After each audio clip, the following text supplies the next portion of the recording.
बिस्मिल्लाहिर्रहमानिर्रहीम। 4th class हम लोगों ने अपना नेक्स्ट चैप्टर स्टार्ट किया हुआ है about the D block elements. Last lecture में हम लोगों ने इसकी जनरल करैक्टरिस्टिक्स पढ़ना शुरू किए थे, तो कुछ करैक्टरिस्टिक्स हमने डिस्कस किए थे, कुछ बाकी रह गए हैं। रिमेनिंग जो करैक्टरिस्टिक्स हैं वो आज हम डिस्कस करेंगे। नंबर 7 प्रॉपर्टी हमने देखनी है, that is about the paramagnetic behaviour. Paramagnetic behavior means that those species which are attracted by the magnetic field, they are called as paramagnetic species. It means that all the transition elements, they show paramagnetic behavior, means that they are attracted by the magnetic field, outer magnetic field. Mostly transition elements जो हैं वो ये property show करते हैं, either in their atomic form और in their ionic form when they are in the form of cations. The paramagnetic behaviour जो है transition elements का, इसकी रीज़न ये है कि it has been found that those elements which have unpaired electrons they show the presence of paramagnetic behaviour. इसकी reason क्या है? अनपेयर्ड इलेक्ट्रॉन से पैरामैग्नेटिक बिहेवियर को हम क्यों रिलेट कर सकते हैं? आपको पता है कि इलेक्ट्रॉन जो है उसमें दो टाइप की मूवमेंट्स पाई जाती हैं, जस्ट लाइक आवर अर्थ। जैसे हमारी अर्थ जो है वो सूरज के इर्द गिर्द रिवॉल्व करती है और साथ साथ ही अपने एक्सिस के इर्द गिर्द स्पिन भी करती है। तो सिमिलरली सेम दोनों टाइप की मूवमेंट जो हैं वो इलेक्ट्रॉन में पाई जाती हैं। इलेक्ट्रॉन न्यूक्लियस के गिर्द रिवॉल्व करता है और अपने एक्सिस के गिर्द स्पिन भी करता है। दोनों किस्म की मूवमेंट शो करता है। तो क्योंकि इलेक्ट्रॉन जो है वो एक चार्ज बॉडी है, तो आपको पता है कि जब भी एक चार्ज बॉडी स्पिन करेगी तो वो एक मैग्नेटिक मूवमेंट प्रोड्यूस करेगी, और जब वो रिवॉल्व करेगी तब भी एक मैग्नेटिक मूवमेंट प्रोड्यूस करेगी। तो ये both of these type of magnetic movement जो हैं वो हमें नज़र आते हैं एक इलेक्ट्रॉन में, यानी कि स्पिनिंग मैग्नेटिक मूवमेंट भी और orbital magnetic movement. Spin magnetic movement जो है वो इलेक्ट्रॉन की स्पिन मूवमेंट की वजह से होता है, और ऑर्बिटल मैग्नेटिक मूवमेंट जो है वो इलेक्ट्रॉन की ऑर्बिटल मोशन यानी कि न्यूक्लियस के इर्द गिर्द जो उसकी मोशन है उसकी वजह से होता है। तो इलेक्ट्रॉन का जो ऑब्जर्व मैग्नेटिक मूवमेंट होता है वो इसके स्पिन मूवमेंट और ऑर्बिटल मूवमेंट दोनों का कम्बिनेशन होता है, और ये दोनों किस्म के जो मूवमेंट्स हैं magnetic movement, spin magnetic movement और orbital magnetic movement, it arises due to the presence of unpaired electrons. तो ऐसे तमाम ट्रांजिशन एलिमेंट्स जो कि एटॉमिक फॉर्म में या अपनी आयनिक फॉर्म में अनपेयर्ड इलेक्ट्रॉन्स पोजेस करते होंगे, they will be showing paramagnetic behaviour, whereas those species which do not have unpaired electrons, they will be showing diamagnetic behavior. Diamagnetic behavior means that they are repelled by the magnetic field.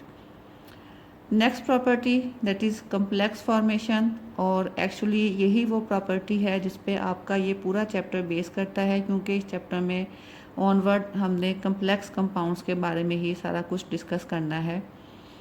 complex formation means that these type of elements, the transition elements which have incompletely filled d orbitals, they behave as Lewis acids। आपको पता है कि Lewis जो है उसके नज़दीक acids की definition ये है that those species which are electron deficient, या आप कह लें कि which are electron pair acceptors, they behave as acids, Lewis acids। तो क्योंकि हमारे पास जो ट्रांजिशन एलिमेंट्स का डी सब शेल है, हमने उसको डिफाइन ही ऐसे किए हैं ट्रांजिशन एलिमेंट्स को, that those elements which have partially field D orbitals. It means that D orbitals में एक या एक से ज़्यादा वैकेंसीज मौजूद हैं, और आपको पता है कि हर एटम जो है वो चाहता है कि वो अपना शेल जो है वो कंप्लीट करे। तो जाहिर है कि ट्रांजिशन एलिमेंट्स भी चाहेंगी कि उनका शेल जो है वो कंप्लीट हो, तो इसलिए वो रेडली इलेक्ट्रॉन एक्सेप्ट कर सकते हैं, किसी भी इलेक्ट्रॉन डोनेटिंग स्पीशीज से इलेक्ट्रॉन ले सकते हैं। So it means we can say that being the Lewis acids, the d block elements will readily react with the Lewis bases। Basis क्या हैं? इलेक्ट्रॉन पेयर डोनर्स हैं। So in the terms of complex compounds, we call those bases as ligands, which form coordinate covalent bond with a metal, and the resulting compound is called as coordination compound or complexes. Complexes या coordination compounds क्या हैं? The compounds which are formed due to the formation of coordinate covalent bond between a transition metal atom and the electron pair donors. Mostly the transition metals are smaller in size and they are highly charged, and they will show a marked tendency to form the complexes. इनका छोटा size और इनके ऊपर जो ज़्यादा charge density की presence है वो इनको आइडियल बनाती है to form the complex compounds. Next property जो हमने देखनी है वो है इंटरस्टिशियल कंपाउंड्स। इंटरस्टिशियल कंपाउंड्स को हम कैसे डिफाइन कर सकते हैं? The compounds of indefinite structure which have smaller non-metallic atoms like hydrogen, boron, carbon, nitrogen present in the interstitial sites of the transition metal lattices are called interstitial compounds. Transition metals के जो network है atoms का, जिसको हम lattice बोल सकते हैं, उसमें इंटरस्टिशियल स्पेसेस में कुछ खाली जगहें होती हैं जहाँ पे कुछ छोटे छोटे atoms like hydrogen, boron, carbon type के एटम्स जो हैं वो रिजाइड करते हैं। तो इस तरह के कंपाउंड जो हैं they are called as interstitial compounds. बहुत सारी ट्रांजिशन एलिमेंट्स जो हैं वो इंटरस्टिशियल कंपाउंड्स बना सकते हैं। इन कंपाउंड्स की कोई प्रॉपर जो है वो इसमें रेशो जो है वो हम डिफ़ाइन नहीं कर सकते कि क्या रेशो होगी between the atoms of transition metal and the smaller atoms like boron, hydrogen, carbon, etc. So we can say that they do not have a definite composition and cannot be expressed by a simple formula, or in other words we can say that these are non-stoichiometric compounds. For example, titanium का interstitial compound है hydrogen के साथ, जहाँ पे titanium का अगर एक atom है तो हाइड्रोजन के 1.73 एटम्स है, तो जाहिर है कि ये एक नॉन स्टोइचियोमेट्रिक रेशो है।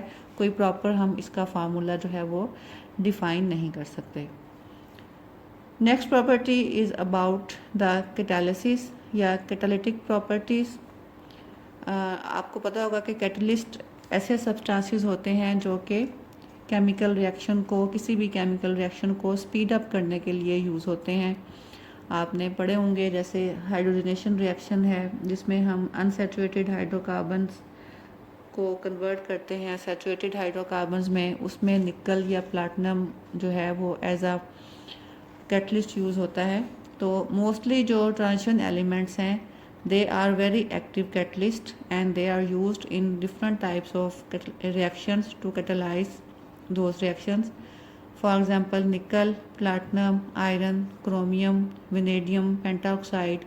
These are all examples of well-known catalysts which are widely used, especially during organic synthesis. The catalytic power of the metals is because of the presence of d orbitals or the use of d orbitals और the formation of interstitial compounds. ये दो properties जो हैं ये transition metals को इस काबिल बनाती हैं कि ये कैटलिस्ट के तौर पे यूज़ कर सकते हैं। ये जो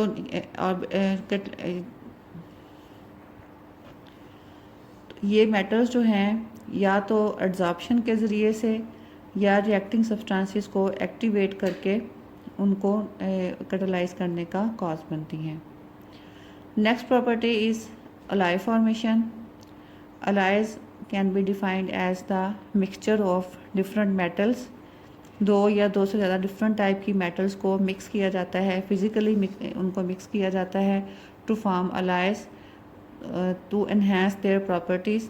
अलाइज की प्रॉपर्टीज़ जो हैं वो इनफरादी तौर पे मेटल्स की प्रॉपर्टीज़ के मुकाबले में ज़्यादा बेहतर और ज़्यादा यूज़फुल हो जाती हैं। Transition metals are widely use to form the alloys, और इनके जो अलाइज हैं ट्रांजिशन मेटल्स के आपस में एक दूसरे के साथ मिलकर भी बनाए जाते हैं और दूसरी मेटल्स जो नॉर्मल मेटल्स हैं उनके साथ भी इनको मिक्स करके अलाइज बनाए जा सकते हैं। फॉर एग्ज़ाम्पल ब्रास एक मशहूर अलाय है जो कि कॉपर और जिंक से मिलके बनता है। दोनों ही एलिमेंट्स जो हैं वो ट्रांजिशन एलिमेंट्स हैं। इस तरह से ब्रॉन है, कॉपर, जिंक और टिन से मिलके बनता है। इस तरह से जर्मन सिल्वर है, कॉपर, जिंक और निकल के मिलने से बनता है। तो ये मशहूर और वाइडली यूज अलाइज हैं जिनमें ट्रांजिशन मेटल्स इन्वॉल्व हैं। कंडक्टिविटी। कंडक्टिविटी एक और प्रॉपर्टी है जो कि ट्रांजिशन मेटल्स में पाई जाती है, that these metals are good conductors towards heat and electricity. दोनों चीज़ों को ये कंडक्ट करते हैं। आपको पता है कि कॉपर की वायर्स हम लोग यूज़ करते हैं घरों में इलेक्ट्रिसिटी वायरिंग के लिए, तो कॉपर जो है वो बहुत अच्छा कंडक्टर है इलेक्ट्रिसिटी का। इसके अलावा सिल्वर और गोल्ड ये भी बहुत अच्छे कंडक्टर्स के तौर पर वेल नोन एलिमेंट्स हैं। थर्ड प्रॉपर्टी इज़ कलर, और ये बहुत इंपॉर्टेंट प्रॉपर्टीज़ में से शामिल है ट्रांजिशन एलिमेंट्स के हवाले से। Most of the compounds of transition metals are coloured either in their solid form और इन देयर सोल्यूशन फॉर्म। तकरीबन तमाम के तमाम कंपाउंड जिनमें ट्रांजिशन एलिमेंट्स होंगे वो किसी न किसी फॉर्म में ज़रूर कलर शो करते हैं, चाहे वो सॉलिड फॉर्म में शो करें या अपने सोल्यूशन की फॉर्म में यूज़ करें। और ये जो कलर शो करने की प्रॉपर्टी है, it is also because of the presence of incomplete D orbitals और the presence of unpaired electrons in the D orbitals. और जो कलर है कि कौन सा कंपाउंड जो है वो किस टाइप का कलर शो करेगा, it depends upon the electronic transition between the available D orbital. Electronic transition means कि डी ऑर्बिटल्स में आपको पता है कि 5 डिफरेंट ओरिएंटेशंस होती हैं। तो जब एक इलेक्ट्रॉन जो है वो एक सब शेल से दूसरे सब शेल में जंप करता है, that is called as transition between the D orbitals. तो क्योंकि इनके दरमियान में एनर्जी गैप बहुत कम होता है तो इलेक्ट्रॉन आसानी से एक सब शेल से दूसरे सब शेल में जंप कर सकता है। तो वही आपको पता है कि जब इलेक्ट्रॉन जो है वो थोड़े से हाई एनर्जी लेवल में जंप करेगा तो वो एनर्जी अब्जॉर्ब करेगा, और जैसे ही वो वापस अपने लो एनर्जी लेवल पे आता है तो वही अब्जॉर्ब एनर्जी वो एमिट करता है, जो कि हमें कलर की फॉर्म में नज़र आती है।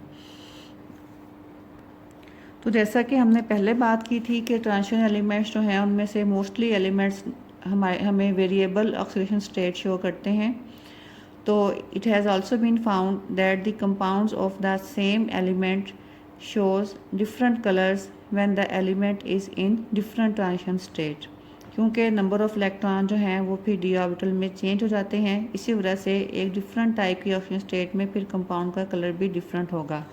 लाइक आप ये देखें, टाइटेनियम 4+ फॉर्म में जब कोई कंपाउंड होगा तो कलरलेस है, लेकिन अगर यही टाइटेनियम 3+ फॉर्म में किसी कंपाउंड में है तो वो कंपाउंड पर्पल कलर शो करेगा। इसी तरह से क्रोमियम को देखें, क्रोमियम 3+ फॉर्म में जब किसी कंपाउंड में है तो कलर डीप ग्रीन होगा, और अगर क्रोमियम 2+ फॉर्म में है तो वो कलर ब्लू होगा। आयरन फेरस फॉर्म में है 2+ फॉर्म में ग्रीन कलर शो करेगा, फेरिक फॉर्म में येलो कलर शो करेगा। तो it is the difference in the colour based upon the different oxygen state is due to the change number of electrons या change number of unpaired electrons which are present in the d orbital, and their transition among the different orientations of d orbitals results in the manifestation of या show of different type of colors in their compounds either in the solid form or in the solution form. So it's all about the general properties of transition elements. Next lecture में इंशाल्लाह हम लोग complex compounds के बारे में पढ़ना start करेंगे। उस वक्त तक के लिए अल्लाह हाफिज़।